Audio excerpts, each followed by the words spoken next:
नमस्कार दोस्तों, मैं ज्योतिषाचार्य योगेश पवार हमारी चैनल साइंटिफिक एस्ट्रो वास्तु में आप सबका हार्दिक स्वागत करता हूं। दोस्तों, सबको मेरा राम राम, राधे राधे, और आशा करता हूं कि आप सब मज़े में होंगे, खुश होंगे। और मैं भी ईश्वर को प्रार्थना करता हूं कि आप सबको खुश रखें, मज़े में रखें, खुशहाल रखें। तो दोस्तों, आज के वीडियो का जो विषय है वह है सूर्य गोचर में जो राशि बदल रहा है, यानी 17/9/2025 से जाएगा कन्या राशि में और वहाँ 18/10/2025 तक ठहरेगा। तो यहाँ का गोचर 12 राशियों पर क्या इफेक्ट करेगी वह मैं आपको आगे वीडियो में बताने जा रहा हूँ। परंतु इसके पहले एक रिक्वेस्ट करना चाहता हूँ कि अगर आप हमारे चैनल पर पहली बार आए हैं और अभी तक भी हमारे चैनल को सब्सक्राइब नहीं किया है तो सबसे पहले सब्सक्राइब करें, लाइक करें, शेयर करें और बेल आइकन को दबाना ना भूलें।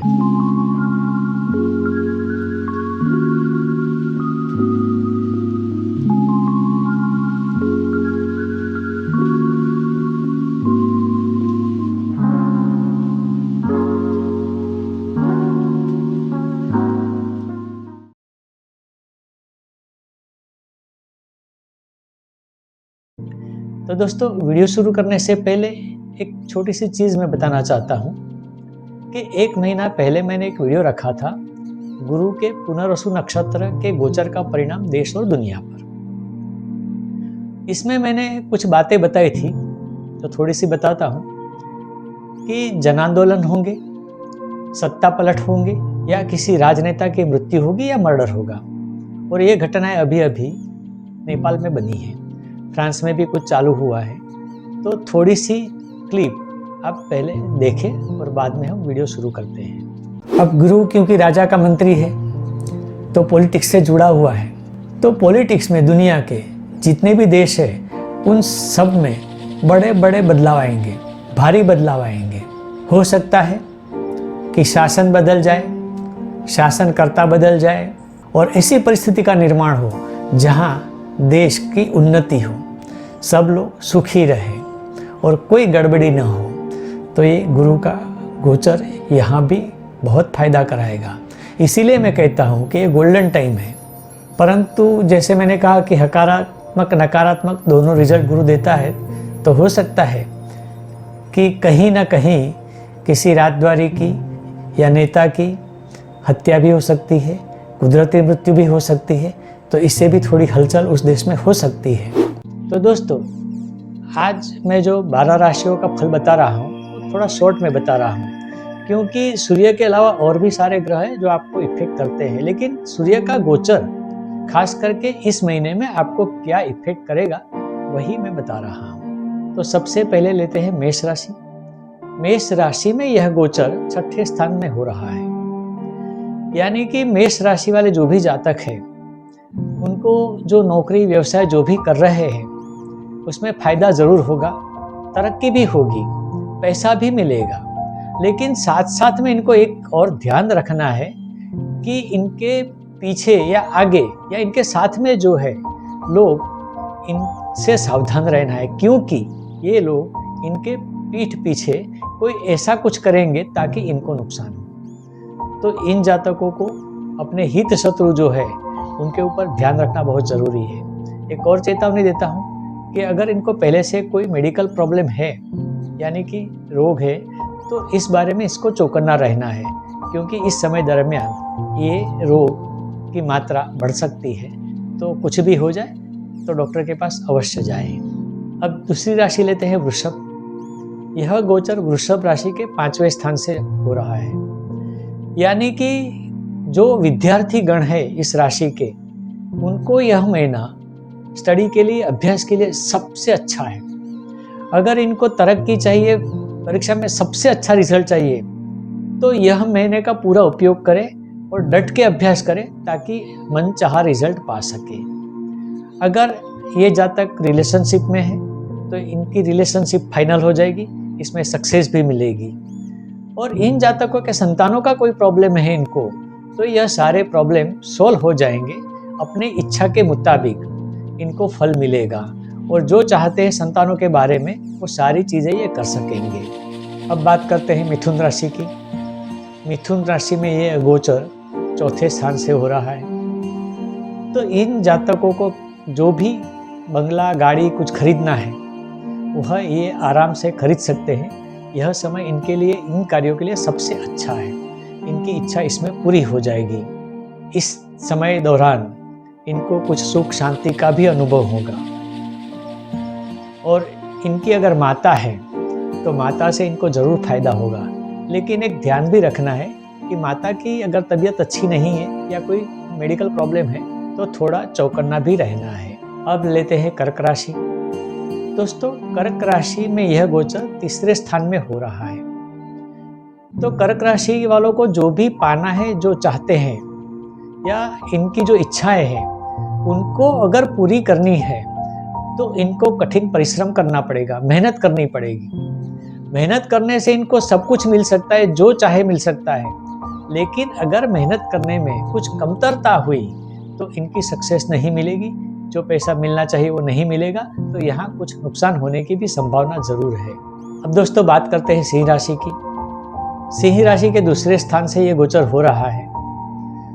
तो इनको जो प्रॉपर्टी खरीदनी है या जमीन कुछ खरीदनी है या जमीन के कोई प्रॉब्लम है, ये सारे इस दरमियान सोल्व हो जाएंगे।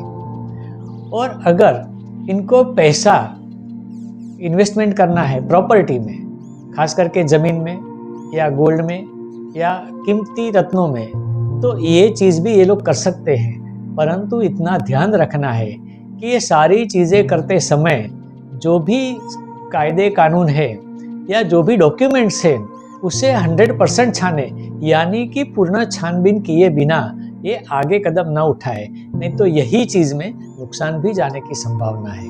दोस्तों अब बात करते हैं कन्या राशि की। इसके पहले ही स्थान में गोचर हो रहा है और कन्या राशि बुध की है और यहाँ सूर्य के साथ बुध भी जुड़ा हुआ है। तो सबसे ज़्यादा जो फायदा होने वाला है, सबसे ज़्यादा जो अच्छी परिस्थिति है वह है कन्या राशि की। बुधादित्य योग बन रहा है। इनके जहन में जो कुछ चल रहा है, इनके माइंड में जो विचार चल रहे हैं, उसको इस समय इनको कार्यान्वित करना चाहिए। विचारों को माइंड में नहीं रखना है, जमीन पर लाना है। और अगर ये चीज़ आप कर सकते हैं तो इसमें आगे जाके आपको बहुत सक्सेस मिलेगी, तरक्की मिलेगी। और जब सक्सेस तरक्की मिलती है तो धन दौलत तो पीछे आने वाली ही है। तो सबसे ज़्यादा फायदा कन्या राशि को होने वाला है। अब बात करते हैं तुला राशि की। यह गोचर तुला राशि के 12वें स्थान से हो रहा है। तो यहाँ इनको अगर ये इन्वेस्टमेंट करना चाहते हैं तो इनको चौकन्ना रहना चाहिए कि कहीं ये फंस ना जाए। अगर इनकी मेडिकल प्रॉब्लम पहले से है तो इसके बारे में भी इनको सावधान रहने की ज़रूरत है, क्योंकि यह प्रॉब्लम इस समय दौरान बढ़ सकते हैं। इस समय में अचानक से इनके खर्चे बढ़ेंगे। हो सकता है कि इस खर्च बढ़ने को कवर करने के लिए इनको लोन लेनी पड़े और कर्जे में डूब जाए, जो कि पीछे से चुकाना मुश्किल हो जाएगा। और अगर ये परदेश जाना चाहते हैं तो इस समय में ये परदेश बिल्कुल भी ना जाए, क्योंकि वहां जाके इनको नुकसान ही होना है अगर इस समय परदेश जाते हैं तो। अब बात करते हैं वृश्चिक राशि की। वृश्चिक राशि के 11वें स्थान में ये गोचर हो रहा है, यानी कि लाभ स्थान में है। तो वृश्चिक राशि को जो जो लाभ लेने हैं, जो इनके सपने हैं, जो इनकी इच्छा है, वह सारी पूर्ति का समय आ गया है। यानी इच्छा पूर्ति इनकी जरूर होगी। जो भी इनको चाहिए वो सारी चीज़ें यहाँ मिल सकती है। तो यह राशि को भी बहुत बड़ा फायदा है इस गोचर के कारण। दोस्तों अब बात करते हैं धनु राशि की। धनु राशि के 10वें स्थान से ये गोचर हो रहा है। 10वां स्थान कार्यक्षेत्र का है, यानी कि धनु राशि के जो भी जातक है वह अपने कार्यक्षेत्रों को, अपने बिजनेस को, अपने व्यवसाय को जितना बढ़ाना चाहते हैं वह बढ़ा ले, क्योंकि यह समय इनके साथ चल रहा है और समय का संपूर्ण लाभ इनको मिलेगा। एक तो सूर्य है, बुध है, सूर्य है राजा है, बुध और बुद्धि है, दोनों को काम में लगाएंगे तो इनको पैसे के साथ साथ यश, प्रतिष्ठा, कीर्ति और समाज में मान सम्मान भी मिलेगा। दोस्तों अब बात करते हैं मकर राशि की। मकर राशि के 9वें स्थान से ये गोचर हो रहा है और इसका मतलब ये हुआ कि मकर राशि वाले जो भी जातक है, भाग्य उनके साथ है। भाग्य का 100% सपोर्ट इनको है। यानी इनको जो कुछ करना है, जो चाहते हैं, तो इसके लिए इनको ज़्यादा कुछ मेहनत करने की ज़रूरत नहीं पड़ेगी। थोड़ा सा कार्य करेंगे तो भी भाग्य के कारण इनको सबसे बड़ा लाभ होगा। तो स्वाभाविक लाभ के साथ साथ तो धन भी आता है। तो मकर राशि को इस समय में धन लाभ भी बहुत सारा होने की संभावना है। तो हाँ, आप काम कीजिए, लेकिन बिना काम करे कुछ नहीं मिलेगा। तो काम कीजिए, कार्य कीजिए, सबसे ज़्यादा लाभ इस महीने में आप कमा सकते हैं। अब बात करते हैं कुंभ राशि की। इसके 8वें स्थान में ये गोचर हो रहा है। इन जातकों को संभालना चाहिए कि इनके एक्सीडेंट के योग इस समय में है। अगर सूर्य के साथ शनि भी जुड़ा हुआ है इनकी कुंडली में, यानी गोचर के सूर्य के साथ कुंडली का शनि है, तो एक्सीडेंट होने के तमाम चांसेस है। तो ये वाहन ध्यान से चलाएं और बहुत ध्यान रखें। अगर इनके मेडिकल प्रॉब्लम पहले से है तो इस समय में वो भी बढ़ सकते हैं, तो यहाँ भी इनको ध्यान रखना है। इनके अचानक से खर्चे बढ़ सकते हैं, और अगर खर्चे इतने बढ़ जाए कि जो आय है, जो इनकम है, वह पूरी नहीं होती, तो इनको कहीं ना कहीं कर्जा लेने की ज़रूरत पड़ सकती है, और यह कर्जा पीछे वापस करने में मुश्किल आ जाएगी। तो ये अपने फाइनेंस का ध्यान रखें, अपने स्वास्थ्य का ध्यान रखें और यह समय पसार करें। अब बात करते हैं मीन राशि की। मीन राशि के 7वें स्थान से यह गोचर हो रहा है। तो सबसे पहली बात तो करेंगे इनके वैवाहिक जीवन की। इनके वैवाहिक जीवन में अगर कुछ वाद विवाद है, कुछ प्रॉब्लम है, तो इस समय में वो बढ़ जाएंगे, क्योंकि सूर्य जो थोड़ा सा एटीट्यूड वाला है, तो अगर आप एटीट्यूड रखेंगे तो आपके वैवाहिक जीवन में प्रॉब्लम हो सकते हैं। तो शांति बनाए रखें, जो भी प्रॉब्लम होंगे उसको बढ़ाइएगा मत, लेकिन आप सरेंडर होकर इसको कम कर सकते हैं, तो यह समय निकल जाएगा। अगर बिजनेस में इनके साथ कोई भागीदार है, कोई पार्टनर है, तो वहाँ भी इनको ध्यान रखना है कि अगर उसके साथ भी अनबन है, वाद विवाद है, तो यहाँ भी पार्टनरशिप टूट सकती है। और अगर प्रदेश गमन की इनकी इच्छा है, तो मैं सलाह देता हूँ कि इस समय में प्रदेश न जाएं, क्योंकि इस समय में अगर ये प्रदेश जाते हैं तो वहाँ इनको लाभ की जगह नुकसान होना संभव है।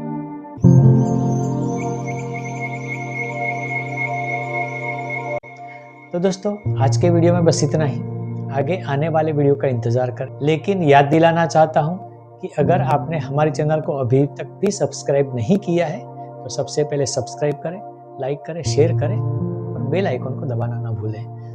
और हाँ, अगर आप हमसे कोई कंसल्टेंसी करवाना चाहते हैं, परामर्श करवाना चाहते हैं, तो हमारे दिए गए नंबर पर मुझे व्हाट्सएप या फ़ोन से कांटेक्ट कर सकते हैं। और वीडियो के बारे में आपको कुछ कहना है तो वीडियो के कमेंट सेक्शन में जाकर आप जो भी लिखना है लिखें, हम उस पर ज़रूर ध्यान देंगे। तो दोस्तों, आज यहाँ मैं विराम लेता हूँ। अगले वीडियो का इंतज़ार करें। तब तक के लिए नमस्कार।